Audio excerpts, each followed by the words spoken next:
Carmen réagit après le tollé qu'a provoqué ses photos au cellulite. Normal, c'est du bio. Carmen s'attaque à la Chine de DJ Arafat.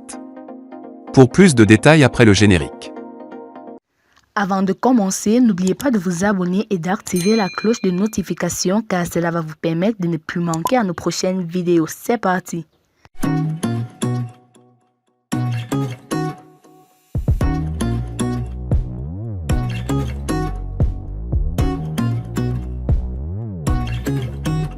Carmen Sama fait le buzz depuis ces dernières heures à la suite de ses récentes photos diffusées sur les réseaux sociaux. Elle prenait part au concert de Kif No Beat. Montant sur scène pour encourager les artistes, elle nous est apparue habillée dans une petite culotte laissant découvrir des cellulites, de la graisse de trop. Pour la majorité des internautes, il est indéniable que la veuve d'Arafat a toujours eu un splendide corps. Un corps qui faisait rêver plus d'un. Mais depuis l'apparition de ces nouvelles photos, les avis sont diversifiés avec une forte tendance portée sur l'inauthenticité de la sculpture de Carmen Sama. On affirme que toutes ces belles photos sont l'œuvre de retouches, de Photoshop et de make-up. La concernée n'en démord pas. Elle a réagi aux fustigations en publiant ceci sur sa page Facebook. Normal, c'est du bio. Qualité supérieure.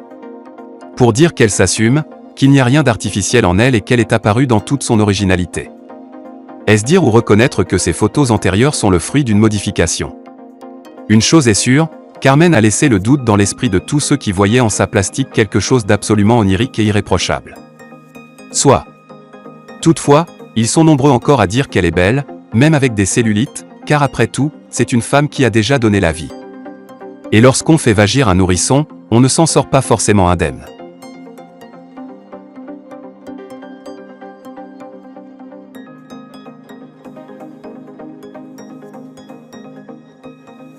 Emmanuel Keïta franche, mollard et beau mais refuse de laisser les vêtements des adolescents.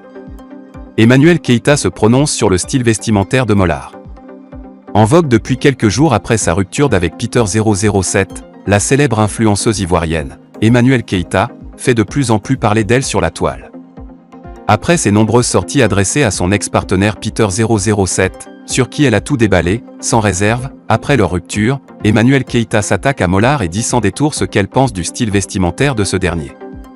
Animant une émission sur une chaîne de télé ces dernières heures, Emmanuel Keïta, reconnaissant la beauté de Mollard, l'un des précurseurs du coupé-décalé, affirme en toute franchise que ce dernier est beaucoup trop attaché aux vêtements des adolescents, les t-shirts et pantalons trop serrés.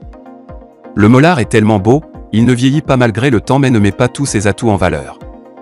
Il refuse de laisser les vêtements d'adolescents, les tricots, pantalons trop serrés, a fait savoir Emmanuel Keïta à propos de Soumaoro Morifere alias le Mollard. Mais concernant le style vestimentaire de Mollard, ce dernier n'est-il pas resté fidèle à la façon de se vêtir des créateurs du coupé-décalé, des faroteurs et des membres de la Sagacité, dont il fait partie depuis l'avènement du coupé-décalé créé par Feu Doucouré Stéphane alias Douksaga? À mon humble avis, je pense que le fait que Mollard soit resté attaché à ce genre de style vestimentaire jusqu'à ce jour, s'explique par son alliance au coupé-décalé. Ex-boucantier très connu des Ivoiriens et même hors des frontières de la Côte d'Ivoire, cette façon de se vêtir pour le Mollard, peut être aussi considérée comme une identité des faiseurs du coupé-décalé. Mais Soumaoro Morifere alias le Mollard, pourrait toutefois considérer l'avis d'Emmanuel Keïta sur son style vestimentaire et essayer de revoir celui-ci.